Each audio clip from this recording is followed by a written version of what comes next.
कृष्णं वन्दे जगद्गुरुं माधव त्रिभुवन जनप्रियम्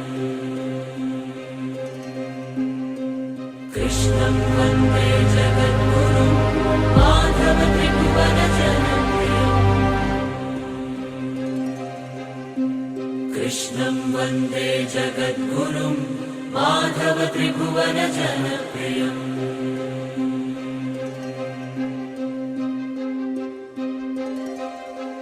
ఓం శ్రీకృష్ణ సద్గురవే నమః. ఓం శ్రీకృష్ణ పరబ్రహ్మణే నమః. కృష్ణం వందే జగద్గురుం. శ్రీమద్భగవద్గీత శ్లోకపారాయణ అథ అష్టాదశాధ్యాయః మోక్ష సన్యాస యోగః. 31వ శ్లోకం. యయా ధర్మమధర్మం చ కార్యం చ కార్యమేవ చ అయథావత్ ప్రజానాతి బుద్ధిః సా పార్థ రాజసీ.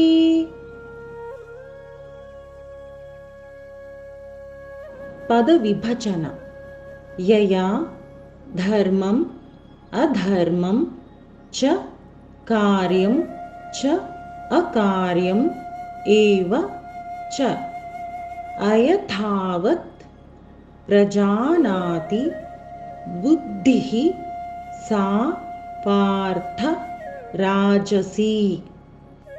తాత్పర్యం: పార్థ, ఏ బుద్ధి చేత మానవుడు ధర్మాన్ని అధర్మాన్ని, చేయదగిన దానిని చేయదగని దానిని ఉన్నది ఉన్నట్లు కాక పొరపాటుగా తెలుసుకుంటున్నాడో ఆ బుద్ధి రాజస బుద్ధి.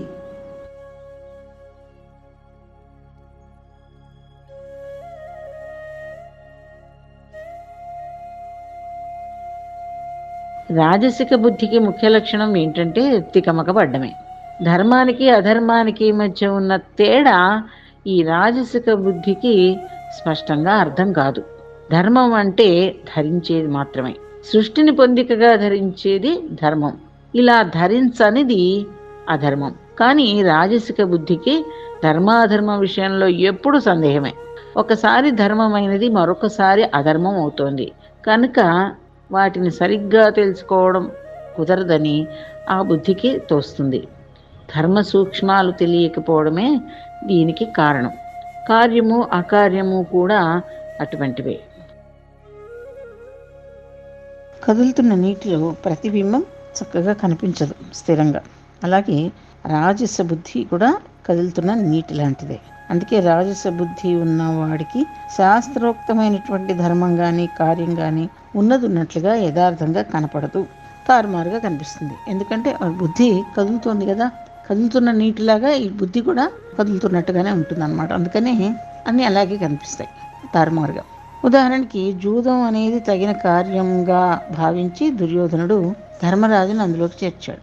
తనది కాని రాజ్యాన్ని తనదని లాక్కున్నందువల్ల పాండవులను యుద్ధ సన్నద్ధుల్ని చేసింది ఆ ధర్మ కార్యమే. అయినప్పటికీ తాను చేసిందే ధర్మం అని దుర్యోధనుడు తలుస్తాడు. రజోగుణంలో ఉండి ఉదయించినటువంటి బుద్ధి కలవాడి వద్ద కఠినమైన శ్రమ ఉంటుంది కానీ ఆ శ్రమించడంలో న్యాయం ఉండదు. ఇద్దరు మనుషులు ఉన్నారనుకోండి, ఇద్దరు వ్యాపారము వర్తకము చేతి పరిశ్రమ ఏదో ఒకటి చేస్తూ ఉంటారు. అందులో రజోగుణ వృద్ధి కలవాడు తన శక్తి సామర్థ్యాలను వీడకుండా ఉపయోగించుకుంటూనే ఉంటాడు. కానీ ఆ ప్రయత్నాలన్నీ సక్రమ మార్గంలో ఉండవు, రజోగుణం ఉంది కాబట్టి. ఇతరులు సంపాదించేదాన్ని తాను అపహరించాలి అని ప్రయత్నం చేస్తాడు. అంటే ఎక్కువ లాభం పొందుదామని చూస్తాడు. ఇంకా ఒక విధంగా ఇతరులకు మేలు చేస్తున్నట్లుగా పైకి కనిపిస్తూ లోపల మాత్రం కీడు చేసే పనులే చేస్తూ ఉంటాడు. అదే రీతిగా బాహ్యంగా అతనితో పోటీ చేసి నశింప చేస్తాడు కూడా. తన సమీపంలో ప్రశాంతంగా జీవిస్తున్నటువంటి వారిని వదిలిపెట్టడు. ఏదో ఒక విధంగా ఇతరులను బాధిస్తూనే ఉంటాడు. వ్యాజ్యం వేయడంలో ఈ రజోగుణస్థుడికి సమానంగా ఇంకెవరూ ఉండరంటున్నాడు. ఈ కాలమంతా న్యాయస్థానానికి వ్యాజ్యాలు మొదలైనవి సృష్టించడానికే ఉంటుంది అతనికి. నిజాన్ని అబద్ధంగా, అబద్ధాన్ని నిజంగా చేయడంలో సమర్థుడుగా ఉంటాడు. అక్రమ ప్రవర్తనే అతనికి సంతోషాన్ని ఇస్తుంది. అతడు ఎన్నటికీ కూడా మంచి వారి దగ్గరికి వెళ్ళడు. పారమార్థిక సంబంధములైనటువంటి మాటలు అతనికి చేదుగా కూడా ఉంటాయి. అది బతుక నేర్చిన వారి స్వభావము. అతడు అనుతాపం చూపుతాడు లేక అపరాన్ముఖంగా ఉంటాడు. చెడు దారులలో సంపాదించేటువంటి ధనము చెడు మార్గాలకే ఉపయోగపడుతుంది. మంచి కార్యాలకు అతడు ఏమాత్రం ఖర్చు పెట్టడు. రజోగుణం ఉదయించిన బుద్ధి చేసే పనులు ఇలాగ ఉంటాయన్నమాట. కాబట్టి ధర్మాధర్మాలను, కర్తవ్య అకర్తవ్యాలను శాస్త్రాలలో ఉన్నది ఉన్నట్లుగా బోధింపబడిన రీతిగా, పెద్దలైన గురువులు తెలిపిన రీతిగా వాడు అర్థం చేసుకోకుండా మరో విధంగా గ్రహిస్తాడు. అటువంటి బుద్ధి రాజసమైంది. దానిని సంస్కరించి సాత్విక బుద్ధిగా ప్రయత్నం చేత మార్చుకోవాలి. కృష్ణార్థం. యయా ధర్మమధర్మం చ కార్యం చ కార్యమేవ చ అయథావత్ ప్రజానాతి బుద్ధిః సా పార్థ రాజసీ. యయా ధర్మమధర్మం చ కార్యం చ కార్యమేవ చ అయథావత్ ప్రజానాతి బుద్ధిః సా పార్థ రాజసీ.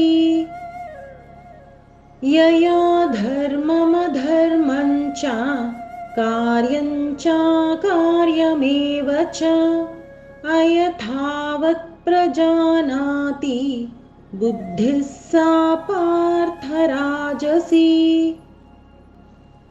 యయా ధర్మమధర్మం చ కార్యం చ కార్యమేవ చ అయథావత్ ప్రజానాతి బుద్ధిః సా పార్థ రాజసీ.